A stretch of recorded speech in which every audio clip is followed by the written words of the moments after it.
El título del mensaje: Jesucristo, el pan de vida. Jesucristo, el pan de vida. Y les invito a estar en pie para orar conmigo, para leer, conmigo, Juan 6, 35. Nosotros vamos a estar viendo, ¿verdad?, muchos versículos ahí de esta porción de la Escritura en Juan 6. Pero vamos a leer solamente el versículo 35 en este momento. Y dice la palabra del Señor: Jesús les dijo: yo soy el pan de vida. El que a mí viene nunca tendrá hambre, y el que en mí cree no tendrá sed jamás. En el Evangelio de Juan vemos 7 yo soy de Jesús. Yo soy el pan de vida. Primero, Juan 6, 35. Yo soy la luz del mundo.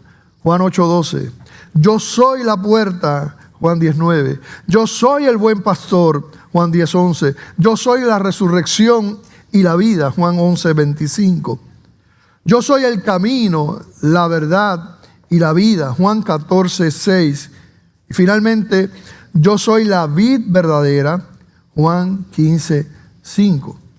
Y para nosotros escuchar esto, pues, claro, habla del Señor y entendemos eso, estamos aquí en la iglesia, pero no significa mucho las palabras yo soy. Las utilizamos, ¿verdad? Yo soy Joel Martínez, yo soy pastor aquí, ¿verdad? Usamos la palabra de esa manera, todo el mundo, pero los judíos que estaban allí, los que estaban escuchando a Jesús, ellos sabían muy bien lo que Cristo estaba diciendo. Y no estaba diciéndolo, usándolo como en el contexto que nosotros lo decimos. Cuando él usaba la palabra yo soy, había una implicación de Dios, de que Él es Dios, porque ese era el nombre de Dios. Nosotros podemos ver en Éxodo capítulo 3, versículos 13 al 15, cuando Dios se revela a Moisés. Y Moisés le pregunta: ¿qué voy a decir quién tú eres? Y Dios entonces le dice, vamos a leer Éxodo 3:13, dice: dijo Moisés a Dios: he aquí que llego yo a los hijos de Israel y les digo, el Dios de vuestros padres me ha enviado a vosotros. Si ellos me preguntaren cuál es su nombre, ¿qué les responderé? Y respondió Dios a Moisés: yo soy el que soy. Y dijo: así dirás a los hijos de Israel, yo soy, me envió a vosotros. Además dijo Dios a Moisés: así dirás a los hijos de Israel, Jehová, el Dios de vuestros padres, el Dios de Abraham, Dios de Isaac y Dios de Jacob, me ha enviado a vosotros. Este es mi nombre para siempre. Con él se me recordará por todos los siglos. Y cuando ahí utiliza Jehová, el Dios de vuestros padres, realmente lo que decía ahí era las letras YHVH, el tetragramatón, o sea, no tenía vocales, eran solamente consonantes, porque de hecho los judíos no pueden ni decir el nombre de Dios, era una reverencia a eso. Así que imagínense, ellos entendiendo lo que implicaba yo soy, ese es el nombre de Dios, y entonces Cristo utilizando ese nombre. Ellos sabían quién eran, por eso es que lo perseguían y lo querían matar. Porque utilizando estos nombres se estaba haciendo igual a Dios. Y claro, nosotros sabemos que era Dios. Que era Dios. Es increíble que hoy día, porque uno puede entender, ¿verdad? En cierta medida ellos estaban allí, no tenían el Nuevo Testamento, pero ahora es increíble que en estos tiempos hayan religiones y grupos cristianos y personas que digan, grupos religiosos, que digan que Jesucristo no es Dios. Que Jesucristo era un profeta tremendo, que era un buen maestro, que era un buen hombre, tremendo líder, un revolucionario para sus tiempos, pero que no sea Dios. Es increíble que lo digan. Porque la palabra de Dios está llena de evidencia, ¿verdad?, de que Jesucristo es Dios. Y vemos estos nombres donde Él se hace igual a Dios, ¿verdad?, totalmente. Así que vamos a ver esta conversación entre Jesucristo y estas personas que estaban allí. Y como esta es palabra de Dios, sigue siendo pertinente, como siempre digo, para todos nosotros. Juan 6, 25 al 27 dice: y hallándole al otro lado del mar, le dijeron: Rabí, ¿cuándo llegaste acá? Ok, ¿qué está pasando aquí? Jesucristo acababa de alimentar a una multitud de 5,000 varones. No incluía, dice que no, ¿verdad?, sin contar a las mujeres y a los niños. Así que los estudiosos entienden que alimentó, no fueron 5,000 que alimentó, sino realmente el número fue de 15 a 20,000 personas las que Jesucristo alimentó con, ¿verdad?, simplemente con aquellos peces y aquellos panecillos. Y entonces, después de eso, Jesucristo se retira, ocurrió ese milagro, y ellos lo encuentran, y cuando lo encuentran le preguntan: maestro, ¿cuándo llegaste acá? Y a mí me encanta ver a nuestro Señor y la palabra, porque Dios obviamente conoce el corazón. Dios ve los rostros, pero ve los corazones también. Nosotros no. Nosotros podemos ser engañados y nosotros podemos engañar a la gente también, porque nosotros vemos los rostros, pero no vemos los corazones. Pero Dios lo ve todo. Es terrible, ¿verdad?, cuando uno puede engañar a la gente, pero es terrible cuando uno se engaña a uno mismo. Pero a Dios nadie lo puede engañar. Él conoce lo que hay en el corazón. Y me fascina el Señor Jesucristo cuando alguien le hace una pregunta y Él no contesta lo que le está preguntando. Como pasó con Nicodemo. No. Porque Dios, Él sabe lo que hay en el corazón. Él sabe cuál es la intención verdadera. Así que cuando ellos le preguntan: maestro, ¿cuándo llegaste acá? El Señor sabe. Y la respuesta del Señor es a lo que verdaderamente ellos estaban preguntando. Y Jesucristo le dice en el versículo 26, respondió Jesús y les dijo: de cierto os digo. Y cuando la palabra tú ves que dice de cierto os digo, que parece redundancia, parece un error, no es ningún error, ¿verdad? En la escritura hebrea es una afirmación. Mira, presten atención, escuchen bien. Esto es bien importante. De cierto os digo que me buscáis, no porque habéis visto las señales, sino porque comisteis pan y os saciasteis. Y esa es la respuesta. No le contestan lo que ellos le preguntan. En otras palabras, le está diciendo: ustedes no me están buscando a mí. Ustedes lo que están buscando son los beneficios que pueden obtener de mí. Lo que luego les dice Jesús, ¿verdad?, implica una verdad muy seria, o sea, por causa de las consecuencias que esto conlleva. Pero uno ve cuántos todavía hoy día ven en el Señor, en Dios, alguien a quien le podemos sacar algo o que nos puede dar algo. Eso es lo que estaba pasando aquí. Pero no nos interesa a Dios. Nos interesan los beneficios de Dios. Entonces Cristo le contesta, porque conoce ese corazón, dice: trabajad, versículo 27, no por la comida que perece, sino por la comida que a vida eterna permanece, la cual el Hijo del Hombre os dará, porque a este señaló Dios el Padre. En otras palabras, ustedes procuren buscar, ustedes procuren comer la comida que no perece, la comida que permanece para siempre, eternamente. Y esa comida la puede dar solamente ¿quién? Jesús. De hecho, vamos a ver más adelante que la comida espiritual es Jesús mismo. Está hablando de Él. En Mateo 16, 24 al 27, el Señor está precisamente hablando de cómo se acercan a Él buscando unos beneficios, pero realmente su corazón está lejos de Dios. Y eso es una de las cosas más tristes. Uno estar cerca de Dios. Porque cuando uno está en la iglesia del Señor, ¿verdad? Digo, Dios está en todas partes, eso lo sabemos, pero tú estar en la iglesia del Señor, cerca de su reino, sin embargo no lo puedes ver a Él. Tú lo que sigues viendo es el interés y la codicia de lo que tú puedas sacar y lo que tú puedas lograr. Jesucristo dijo en Mateo 16, 24 al 27 lo siguiente a sus discípulos: si alguno quiere venir en pos de mí, niéguese a sí mismo, tome su cruz y sígame. Porque todo el que quiera salvar su vida la perderá, y todo el que pierda su vida por causa de mí la hallará. Porque ¿qué aprovechará el hombre si ganare todo el mundo y perdiere su alma? ¿O qué recompensa dará el hombre por su alma?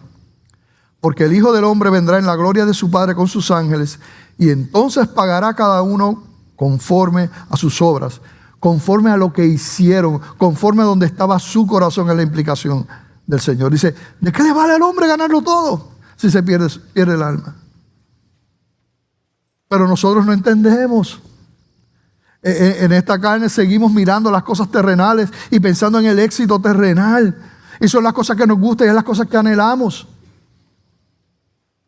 Nos parece que lo mejor que podemos vivir es aquí en la tierra y nos olvidamos de la vida eterna.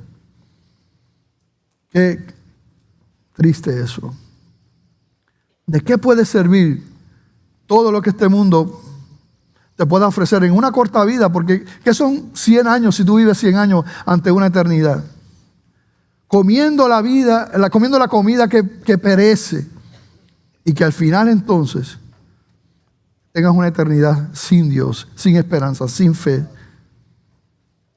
Él sigue hablando en esta conversación. En el versículo 28 dice, entonces le dijeron, ¿qué debemos hacer para poner en práctica las obras de Dios?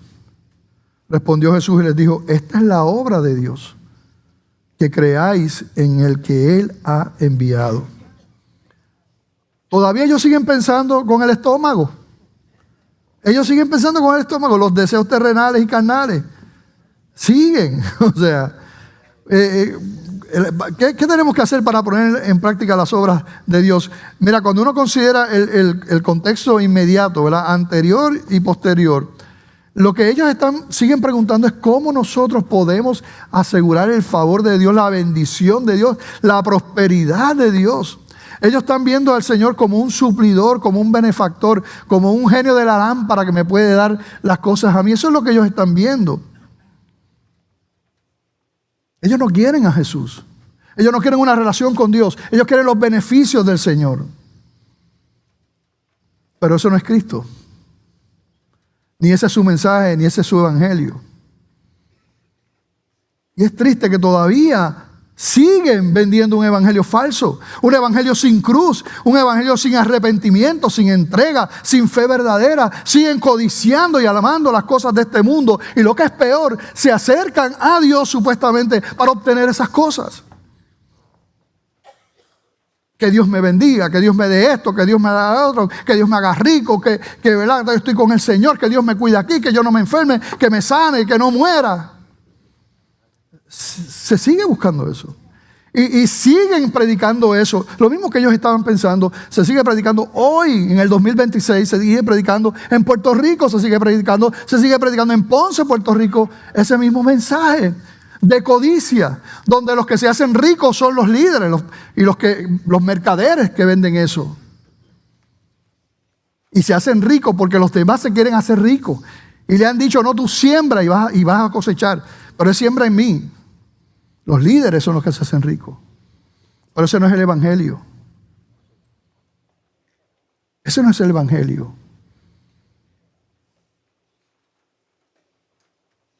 Y van a vivir vidas sin influencia en esta tierra. Y al final lo más triste es que si no es el evangelio de Dios, pues no hay salvación. Porque la salvación es a través del evangelio del Señor y a través de la cruz. Por eso Jesucristo le dice, no. Una obra es necesaria. Una cosa es lo que ustedes necesitan verdaderamente, que crean en el que el Padre ha enviado. ¿Qué obra es necesaria para ser salvo? Que creas en Jesús. Nada más. No hay nada, ni la religión, ni la denominación, ni las obras, no. Una obra, que creas en Jesús.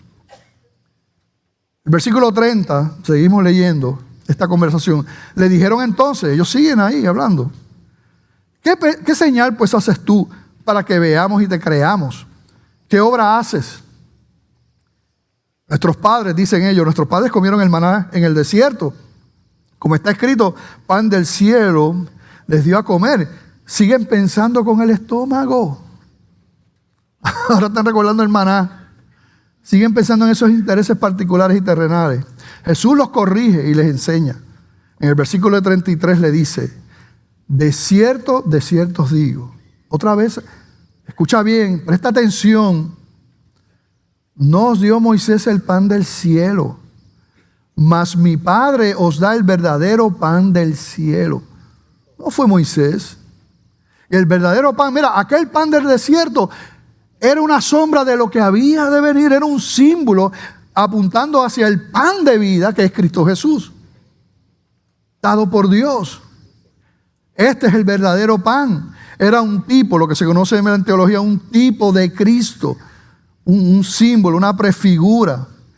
Pero claro, ya está Cristo, ya está Cristo. Aquello era simplemente una imagen, ¿verdad?, de el pan, ¿verdad?, del cielo que da vida, que era Jesucristo.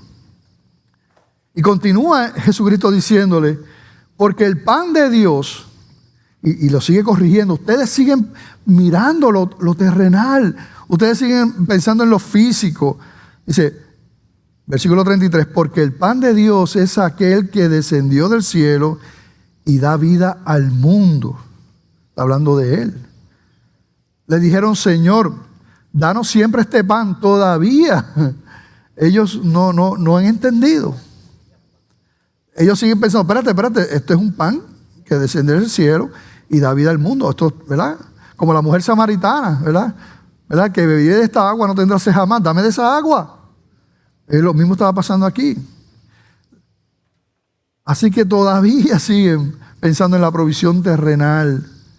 Jesús les dice, versículo 35, yo soy el pan de vida. El que a mí viene nunca tendrá hambre, y el que en mí cree no tendrá sed jamás. ¿Cuántos dan gracias al Señor de eso? ¿Cuántos han experimentado eso?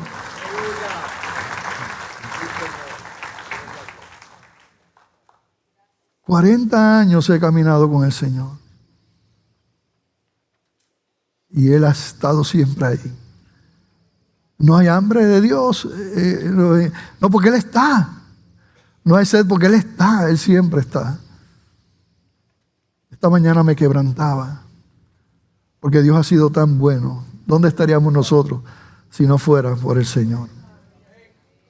Así que la realidad es Jesús diciendo, yo soy el pan de vida, lo que permanece para siempre, donde nunca habrá hambre y nunca habrá sed, es en una relación personal y de vida con Cristo Jesús. Él es el pan de vida. Yo soy el pan de vida. Eso es lo que está diciendo ahí. Pero el versículo 36 nos aplica también a nosotros. Mas os he dicho que aunque me habéis visto, no creéis. A muchos, aunque han visto, no creen. Y es interesante porque en este pasaje de este nombre de Jesús, yo soy el pan de vida, hay tanta profundidad teológica, tanta verdad teológica hermosa de Dios y de la gracia. Mas os he dicho que aunque me habéis visto, no creéis. Es increíble. Ellos, mira, estos que estaban allí, primero habían comido de la alimentación ¿verdad?, de los 5 panes y los 2 pececitos, y comieron allí entre 15,000 a 20,000 personas. ¿Vieron ese milagro? Ellos lo sabían. Ellos también seguramente conocían del milagro en un capítulo anterior, el paralítico de Betesda, que llevaba 38 años paralítico, y el Señor va allí y lo sana y le dice, levántate, toma tu lecho y anda. Y todo eso los conocían. Conocían también cuando sanó al hijo de un rey también, un oficial del rey, que estaba muriendo. Ellos conocían todo eso. Así que a pesar de todas esas señales y lo que habían visto, no creéis. Y eso nos dice a nosotros. Eso nos dice. Porque fueron testigos, pero sin embargo no creyeron. Muchos milagros, muchas obras, muchas vidas cambiadas, pero sin embargo un corazón, ¿verdad?, duro. Lo mismo pasa y eso nos sorprende. O sea, cuando Jesús llega a una vida y Jesús viene y la transforma y bendito, en todos estos años que he caminado con el Señor he visto todos esos testimonios donde hay vidas que llegan, que estaban destrozadas, esclavos del vicio, de muchas cosas que estaban mal en su vida. Bueno, un desastre. De momento son transformados por el poder del Señor. Es evidente el cambio total, ¿verdad? De la tierra al cielo. Es sorprendente entonces que a pesar de esos cambios, familiares, amigos, conocidos, ven. Yo conozco personas, mira, eran adictos, deambulantes, y cómo Dios los transforma completamente. Y tú no te imaginas. Y le sirven a Dios y sus vidas restauradas. No hace mucho hablaba con uno en mi oficina. Y tú ni te imaginas eso, porque eso es lo que Dios hace. Pero lo que es sorprendente es que las personas que están alrededor y que ven ese milagro de Dios, la evidencia de una transformación de esa índole, y sin embargo, se quedan como si nada. Es más, a veces le hacen la vida difícil. No creen. Pero entonces Jesucristo empieza a explicar por qué también. En el versículo 37 dice, todo lo que el Padre me da, vendrá a mí. ¿Ok? Y al que a mí viene, ¿qué dice? No le echo fuera. Porque he descendido del cielo no para hacer mi voluntad, sino la voluntad del que me envió. Y esta es la voluntad del Padre, el que me envió, que de todo lo que me diere no pierda yo nada, sino que lo resucite en el día postrero. Y esta es la voluntad del que me ha enviado, que todo aquel que ve al Hijo y cree en Él tenga vida eterna, y yo le resucitaré en el día postrero. Así que vemos aquí el mismo mensaje en paralelos realmente.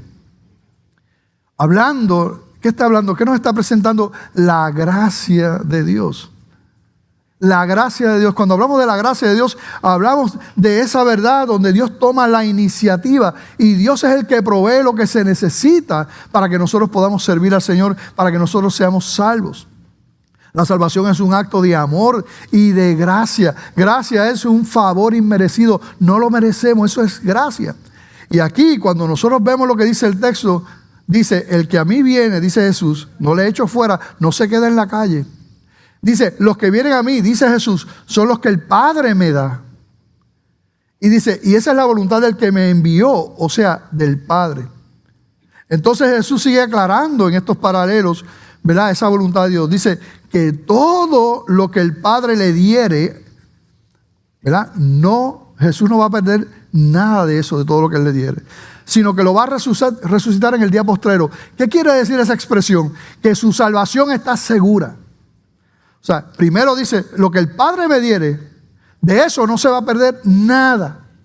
Segundo, está entonces diciendo en paralelo, que todo aquel que ve al Hijo y cree en Él, tiene vida eterna, y yo le resucitaré en el día postrero. Lo mismo, el que ve al Hijo, a Jesús, y cree en Él, tiene vida eterna, vida para siempre, vida que no se acaba, vida que no termina, vida perpetua.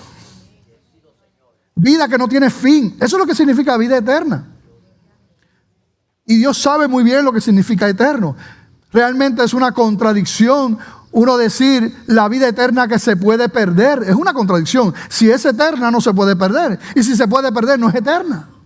Pero lo que ha prometido el Señor, sabiendo muy bien lo que significa vida y sabiendo muy bien lo que significa eterno, esa es la promesa que Él ha hecho. La vida eterna. Por eso dice, yo les resucitaré en el día postrero. Porque nada ni nadie puede cambiar eso. Dos verdades de la gracia de Dios aquí en estos pasajes. Hablando Él del pan del cielo. Primero, que los que vienen a Jesús son los que el Padre ha dado. Dios toma la iniciativa en la salvación. Segundo, que de los que el Padre da a Jesús no se va a perder ni uno.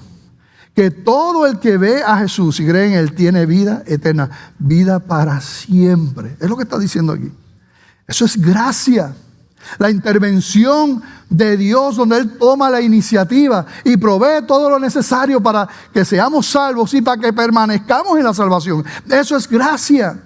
Hay gente que le molesta estas verdades. Les molesta. A mí no me molesta en lo absoluto. Yo doy gracias a Dios por la verdad de la gracia expresada en la Escritura y también donde lo vemos aquí en este pasaje hablando de Jesús como el pan de vida. Yo le doy gracias. ¿Tú sabes por qué? Porque yo sé que jamás y nunca yo hubiera podido buscar a Dios. Pero yo también sé, aunque tú no lo sepas, que nadie puede buscar a Dios por su propia cuenta. Nadie. La Biblia dice que nosotros estábamos muertos en nuestros delitos y pecados. Que el espíritu estaba muerto, no había manera de responder a Dios.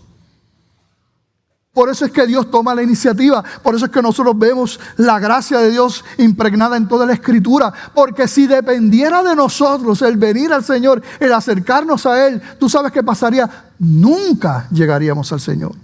Tú todavía estarías en tus delitos y pecados haciendo lo que tú hacías. Y yo también. Pero Él nos miró. Y sin mérito alguno, nos escogió. Dice la palabra desde antes de la fundación del mundo. Y lo dice aquí. Dios es el que los da. Y a los que les da, entonces, ni uno de esos se pierde. Porque entonces vemos la otra parte también aquí. La preservación de los hijos de Dios. Cómo Dios los guarda. Porque hay algunos que dicen, no, si nosotros necesitamos a Jesús, más las obras, y eso es salvación. Jesucristo más las obras para entonces ser salvo. O sea, tú estás diciendo que el sacrificio de Cristo no fue suficiente. Que tú, un ser humano pecador, Dios necesita de lo que tú puedas proveer para entonces ser salvo. No.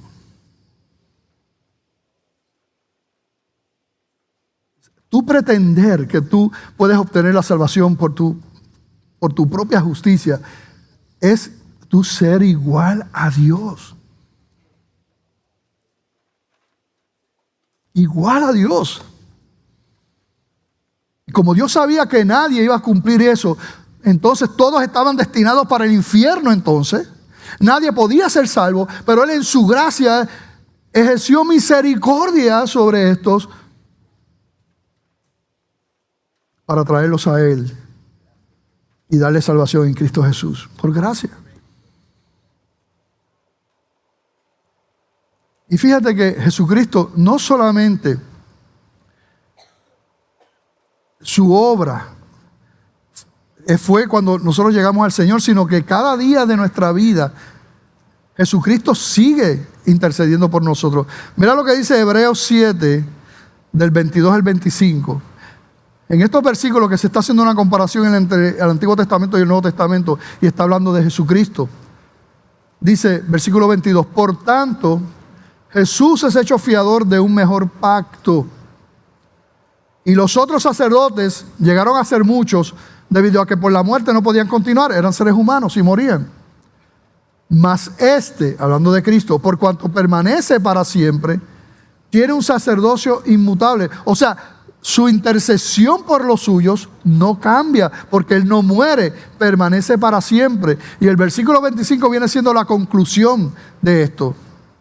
El resultado, como Cristo no muere y Cristo siempre está intercediendo por los suyos, versículo 25, por eso es que puede también salvar perpetuamente a los que por Él se acercan a Dios, viviendo siempre para interceder por ellos. Así que Cristo no solamente intercedió por nosotros cuando fuimos en el momento de nuestra salvación, sino que cada día de nuestra vida Él sigue intercediendo ante el Padre por nosotros. Y nos mantiene. Por eso es que la gloria, toda la honra es para Él. La palabra en el Nuevo Testamento para gracia es charis. Y cuando, ¿verdad?, se habla sobre eso, esta palabra charis, dice aquí un website, ¿verdad?, el God's Questions del internet, dice, quizás el uso más importante de charis en el Nuevo Testamento, frecuentemente expresado en la frase la gracia de Dios, se refiere al acto misericordioso de Dios en Jesucristo por el cual los seres humanos son salvos. Pero yo quiero que ustedes lean conmigo lo que este estudio de las palabras griegas recoge, un estudio de palabras de West del Nuevo Testamento. Si puedes me lo pones por ahí, por favor. ¿Y cómo define esa gracia? Y esa palabra charis. Dice, como el acto espontáneo de Dios que procede del amor infinito de su corazón, en el que descendió de su trono de juicio para tomar sobre sí la culpa y el castigo del pecado humano, satisfaciendo así su justicia, manteniendo su gobierno y haciendo posible la concesión de la salvación al pecador que la recibe por fe en el Señor Jesucristo, que se convirtió en una ofrenda por el pecado por Él en la cruz. Qué tremendo eso, ¿verdad que sí? Qué tremendo eso, lo que Él hizo. Entonces, continuamos el versículo 44 en esta conversación. Mira lo que vemos, dice, murmuraban entonces de Él los judíos, porque había dicho, yo soy el pan que descendió del cielo. Y decían, ¿no es este Jesús, el hijo de José, cuyo padre y madre nosotros conocemos? ¿Cómo pues dice este del cielo he descendido? Lo mismo que ocurre hoy día con aquellos que no escuchan su voz. Siempre buscarán argumentos para no creer a Dios, pero este no es el hijo del carpintero allá de... No conocemos a sus hermanos. Siempre buscar argumentos para no creer. Y nosotros entendemos eso porque es que tienen un corazón de piedra, dice la Escritura. Ese es el corazón del hombre natural. Por eso no tiene que esperar la obra del Espíritu Santo. Nosotros no podemos obligar a nadie, convertir a nadie. No podemos. Aquí está prohibido, como ustedes lo saben, que una persona vaya donde otra y en un llamado y le diga, vente para que pases al frente, para que le entregues tu vida al Señor. No. Eso no se puede hacer. Está prohibido aquí que alguien diga, mira, levanta tu mano para que tú entregues la vida al Señor. No, nadie puede hacer eso. Porque si el Espíritu Santo no levanta una mano, que no la levante nadie. Porque ¿de qué sirve? Es un engaño. Versículo 41, ¿verdad? Ellos murmuraban entonces de Él los judíos, porque había dicho, yo soy el pan que descendió del cielo. Claro, ¿verdad? Porque sabían que se estaba haciendo como Dios. Y no creían en Él. Y nosotros vemos eso también en estos días también igualmente, ¿verdad? Y es por causa de esa dureza. Fíjate, hay gente que piensa que la gracia la vemos solamente en el Nuevo Testamento. No, la gracia se ve de tapa a tapa en la Escritura. En el Nuevo Testamento. Siempre apuntando hacia Cristo. Siempre fue a través de la fe. Nunca a través de otra cosa. Nadie podía ser salvo por las obras. Nadie podía ser salvo por cumplir la ley realmente. Todo eso apuntaba hacia algo, hacia Cristo. Porque solamente en Cristo había salvación. Por gracia, por la fe.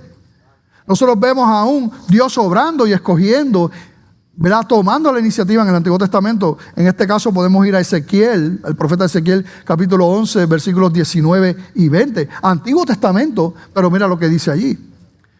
En el versículo 19, y les daré un corazón. ¿Quién dará un corazón? Dios. Él es el que hace la obra. Él es el que toma la iniciativa. Y les daré un corazón y un espíritu nuevo pondré dentro de ellos. Y quitaré el corazón de piedra en medio de su carne y les daré un corazón de carne. Todo Dios haciéndolo. Para que anden en mis ordenanzas y guarden mis decretos y los cumplan, y me sean por pueblo, y yo sea a ellos por Dios. Él lo hace. En un pasaje paralelo, en Ezequiel también, en el capítulo 36, los versos 26 al 28, también vemos, ¿verdad? Algo similar, sigue expandiendo. Dice en el versículo 26, os daré corazón nuevo, Dios, y pondré espíritu nuevo dentro de ustedes, de vosotros, Dios. Y quitaré de vuestra carne el corazón de piedra y os daré un corazón de carne. Y pondré dentro de vosotros mi espíritu. ¿Quién pondrá dentro de ustedes el espíritu? Él, espíritu con E mayúscula, el Espíritu Santo. Y haré que andéis en mis estatutos, Él. Y guardéis mis preceptos y los pongáis por obra. Habitaréis en la tierra que di a vuestros padres y vosotros me seréis por pueblo y yo seré a vosotros por Dios. toda la gloria y toda la honra es para Dios. Eso no me molesta. Yo le doy gracias al Señor. ¿Qué hubiera sido de nosotros? Yo era un loco que me reía de Dios, que decía que Dios no existía. Y aquí hay diferentes testimonios, gente religiosa, con mucha religión, como estos que estaban ahí hablando con el Señor, muy religiosos, pero lejos del corazón de Dios, lejos de la salvación, poniendo su esperanza en rituales, en religión, pero olvidándose de Cristo. Él es el pan de vida. Cristo es el pan de vida. No es una iglesia, no es un grupo, no son unos ritos, es Cristo. Él fue el que se humilló, el que se despojó de su gloria, hizo provisión de un camino. Y el que puede, por la gracia de Dios, por la iniciativa de Dios, entender eso y rendir su corazón a Dios. Mira, eso no termina nunca. Nunca. Cada día vemos el amor y la gracia y el perdón de Dios. No puedo olvidarme de quién yo era. Y doy gracias a Dios por su sacrificio, por su obra. No solamente me salvó, sino cada día de la vida que voy a vivir aquí en la tierra, Él sigue intercediendo por mí.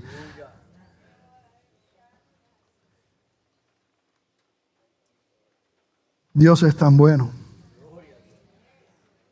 Algunos no escuchan su voz y vemos por qué. O no es el tiempo del Señor, o Dios no es un escogido de Dios. No tengo problemas con eso. En Juan capítulo 10, el Señor le decía, porque allí le preguntaron, ¿hasta cuándo nos turbarás el alma? Si tú eres el Cristo, dínoslo abiertamente, le decían a Jesús, en el capítulo 10. Dínoslo, si tú eres el Cristo, dínoslo. Y tú sabes la respuesta de Jesús, le dice, os lo he dicho antes y no creéis, las obras que yo hago en nombre de mi Padre, ellas dan testimonio de mí, pero vosotros no creéis porque no sois de mis ovejas. Como os he dicho, ustedes no son de mis ovejas. Mis ovejas oyen mi voz y yo las conozco y me siguen. Y yo les doy vida eterna. No es que le daré, no es que quizás, no. Yo les doy vida que nunca se puede perder y no perecerán jamás. Ni nadie las arrebatará de mi mano. Mi Padre que me las dio es mayor que todos y nadie las puede arrebatar de la mano de mi Padre. Yo y el Padre uno somos. Aleluya, gloria a Dios. Ese es el Dios que está con nosotros. Es el pan de vida. Y ahora al final de esta conversación, Jesucristo como que recapitula todo lo que ha dicho. Y lo vamos a leer desde el 43 en adelante. Jesús respondió y les dijo, no murmuréis entre vosotros. Y mira este versículo 44, afirmando lo que estamos diciendo. Ninguno, ¿qué es ninguno? Ninguno, nadie, un absoluto. Ninguno puede venir a mí si el Padre que me envió no le trajere. Y yo le resucitaré en el día postrero.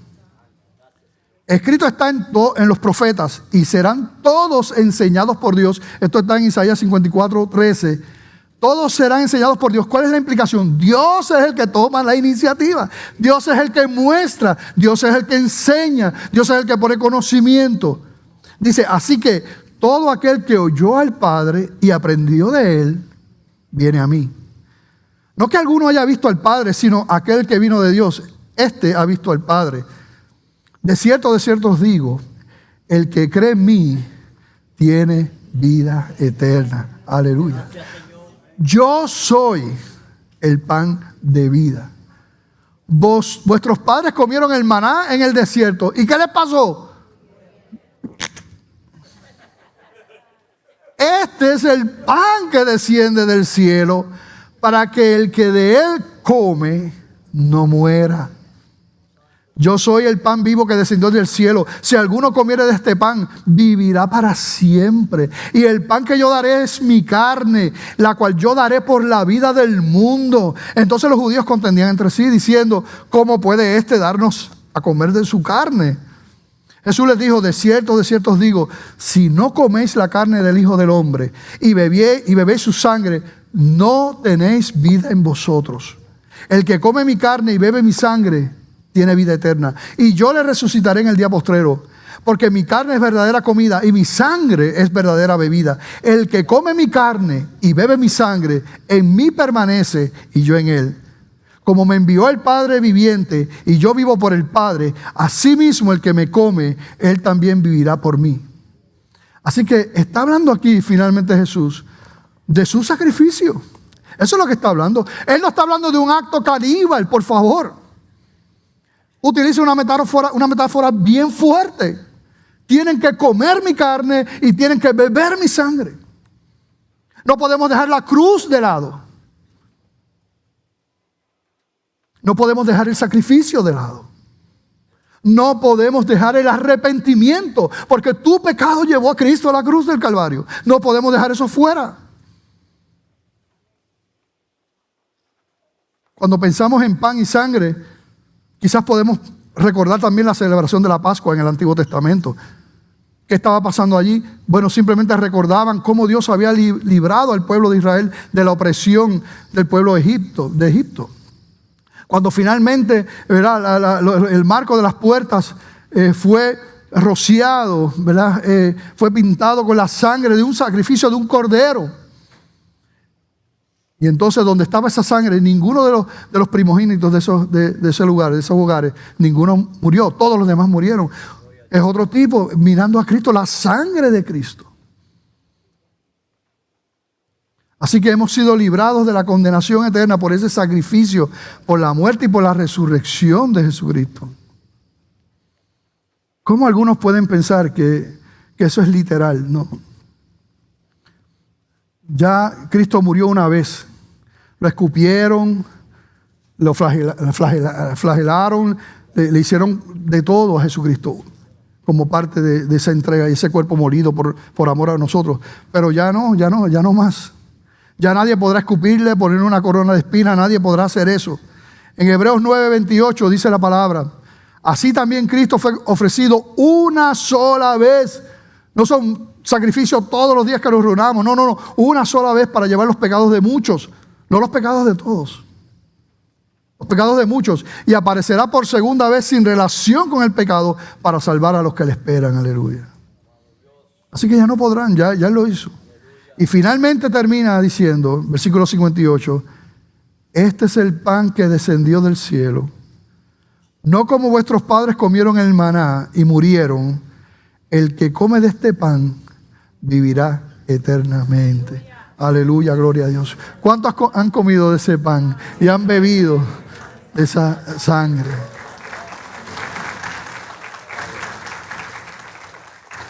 Volviendo al primer texto que leímos, Juan 6:35, yo soy el pan de vida, el que a mí viene nunca tendrá hambre y el que en mí cree no tendrá sed jamás. Termino con esta anécdota de George Mianzi, un escritor y un autor conocido, investigador, un doctor, y él estuvo realizando este estudio para ver cuáles eran las palabras que más le gustaba escuchar a la gente. Las palabras que más le gustaba escuchar a la gente. Y Mark Gruland, que estaba, ¿verdad?, con él en esta, predijo la primera palabra. ¿Cuál es la palabra que más, ¿verdad?, las palabras que más le gusta escuchar a la gente? La frase que más le gusta escuchar a la gente. ¿Cuál ustedes creen que es? ¿Ah? Te amo. Te amo. Eso es el número 1. La palabra número 2, la segunda palabra que más le gusta escuchar a la gente, fue te perdono. La primera, te amo. La segunda, bueno, dile ahí al que está, si tú has venido con tu familia y eso, míralo, lo tienes ahí al ladito y dile, te amo. Dice, te amo. Si es alguien que tú no conoces, pues dile, te amo en el Señor, tú sabes, cuidado. Te amo en el Señor. Entonces ahora dile la segunda. Si has venido con ¿verdad?, tu familia, y dice, te perdono. Y si no conoces al que está al lado, pues no sé, no le digas eso. Ahora, la tercera palabra, miren esto, Porque esas como que uno se las imagina, ¿verdad? Como que te amo, te perdono, sí, mira. Son palabras que le gusta escuchar a la gente. Pero ¿cuál fue la tercera palabra que más le gusta escuchar a la gente? No se la van a imaginar. La cena está lista. Yo creo que hicieron eso en Puerto Rico. ¿Ok? Yo creo que esa encuesta la hicieron en Puerto Rico. La tercera palabra que más le gusta escuchar a la gente: la cena está lista. Y cuando este hombre cristiano, Mark Ruland, se dio cuenta que estas tres declaraciones son un claro resumen, miren esto, del Evangelio de Jesucristo en la Biblia. Somos amados por Dios en Cristo Jesús. Somos perdonados por Dios en el pan de vida. Y ese pan de vida te invita a la mesa de Dios, a un banquete con Él eterno por su propia obra, y te dice hoy: la cena está lista, come de mí y vivirás para siempre. Aleluya. Gloria a su nombre. Gracias, Señor.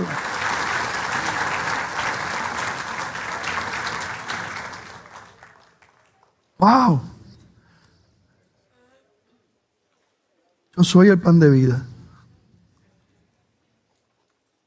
Que muchas cosas dijo Jesús ahí. Para aquellos que no conocen al Señor, pero también para nosotros que conocemos al Señor. Qué bendición. Cuando escucho todo eso y veo todo eso, toda esa gracia de Dios, Jesús sabiendo la implicación de lo que implicaba, que le iban a matar y todo, pero cuánto nos amó el Señor. Decimos gracias. Así que si me puedes dar el tono ahí. ¿Se acuerdan de aquella canción que dice: gracias, Dios, quiero agradecerte, solo agradecerte, gracias, Dios, quiero agradecerte, solo agradecer. Y la segunda parte dice: solo quiero tomar este momento ahora. Gracias, Dios, por lo que has hecho en mí. Solo quiero tomar este momento ahora. Gracias, Dios, por lo que has hecho en mí. Mientras el piano sigue, sin duda nosotros los hijos de Dios nos regocijamos y estamos agradecidos de lo que Él ha hecho, ¿verdad? Pero el mensaje es para ti también si tú no conoces al Señor. Si por la gracia de Dios y por esa obra iniciada por el Padre, tú has podido entender tu condición, ¿verdad? De pecador, de pecadora. Que la Biblia dice que todos están en esa condición. Todos nacen en esa condición.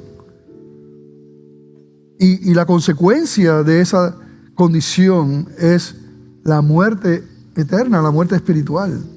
Y si tú mueres entonces tendrías la muerte segunda, que llama la Escritura, que es una condenación eterna, separado de Dios para siempre.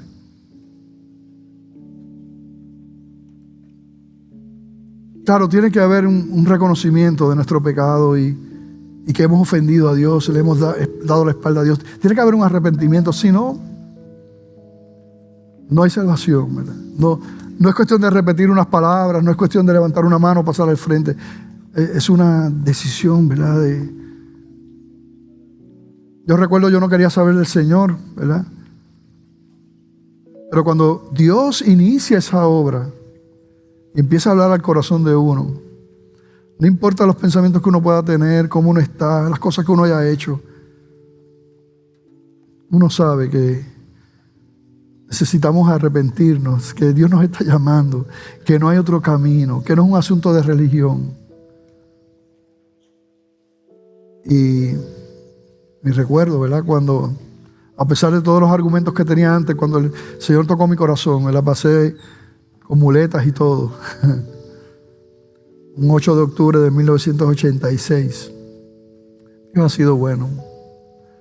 Así que yo pregunto si por la gracia de Dios y la obra del Espíritu Santo habrá aquí alguna persona que puede reconocer, ¿verdad?, que es pecador, que es pecadora, y por la gracia de Dios ha entendido que hay un solo camino, o sea, que el único camino de salvación es a través del pan de vida, es a través de Jesucristo, que no hay salvación fuera de Él, que no es un asunto de obras y de religión, sino es un asunto de reconocer a Cristo como el único camino, como el único Salvador.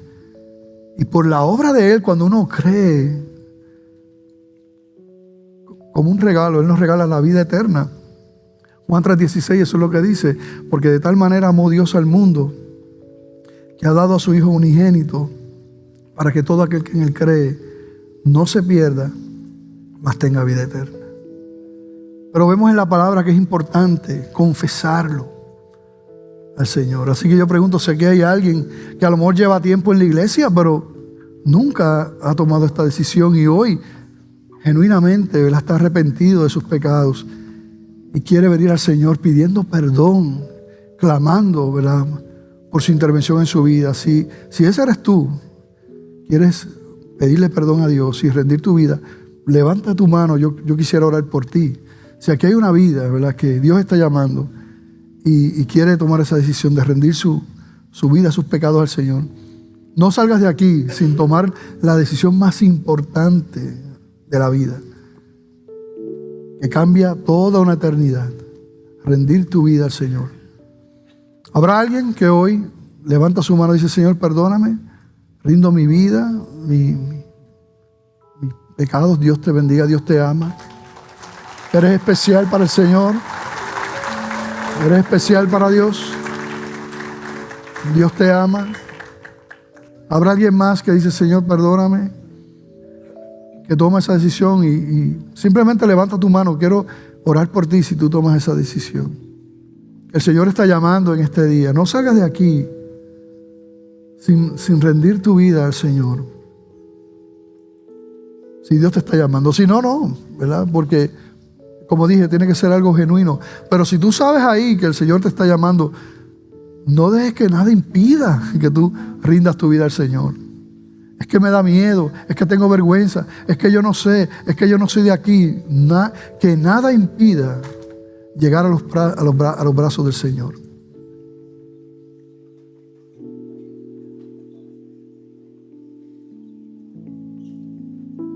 Pregunto una vez más, ¿habrá alguien que levanta su mano al Señor? Si no, vamos a darle gracias al Señor por esa vida. Le vamos a pedir que pase por aquí. Yo también quiero preguntar si habrá algún hijo de Dios, alguna hija de Dios que ya es hijo de Dios, hija de Dios. Simplemente se apartó de sus caminos y hoy quiere reconciliar su vida con el Señor. Si es así, pasa por aquí, ¿verdad? Queremos orar por ti también. ¿Habrá alguien un hijo de Dios, una hija de Dios que se alejó de sus caminos, pero hoy regresa a casa? Si es así, levanta tu mano y pasa aquí. Ven, puedes pasar por aquí. ¿Habrá alguien más que dice, Señor, perdóname, yo me alejé de tus caminos, Señor, quiero regresar al camino de obediencia, te necesito, ayúdame? Como dice ahí, el Señor no echa fuera a nadie. Si vienes a Él arrepentido, encuentras unos brazos de amor, ¿verdad?, y de gracia. ¿Habrá alguien más que ya sea que le entrega su vida a Cristo o que se reconcilia con el Señor? Si hay alguien más, simplemente pasa por aquí. Dios le bendiga. El caballero está pasando en silla de ruedas. Damos gracias al Señor por esa vida también. Dios le ama. Es especial para el Señor. ¿Alguien más? ¿Habrá alguien más? Yo recuerdo que yo luché y me agarré. Yo no voy a levantar mi mano, yo no voy a entregar mi vida Eso me costó un accidente de motora.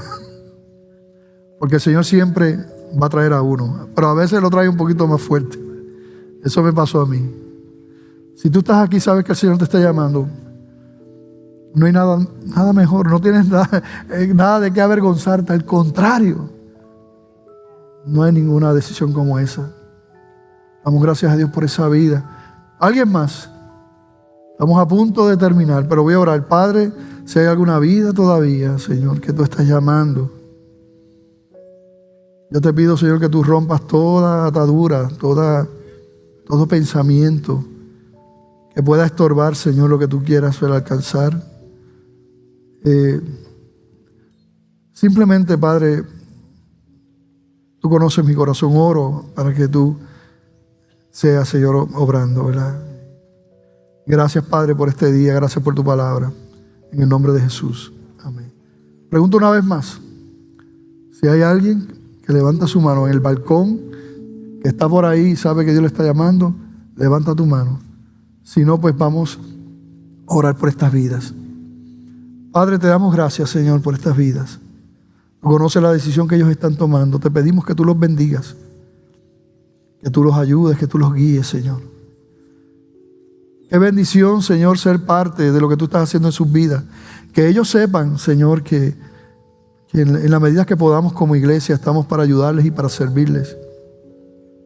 De la misma manera que nos ayudaron a nosotros cuando comenzamos a caminar contigo, Señor. Tú conoces, Señor, sus preguntas. Tú conoces, Señor, sus luchas, sus pruebas. Tú conoces sus sufrimientos, sus dolores. Clamamos, Señor, Padre amado y Padre bueno, por tu intervención en sus vidas. Y te damos gracias por la decisión que ellos están tomando. En el nombre de Jesús. Amén y amén. Vamos a darle un aplauso al Señor. Te vamos a pedir que pasen por ahí y van a ayudar por ellos. Les invito a estar en pie. Solo quiero tomar este momento ahora. Gracias, Dios.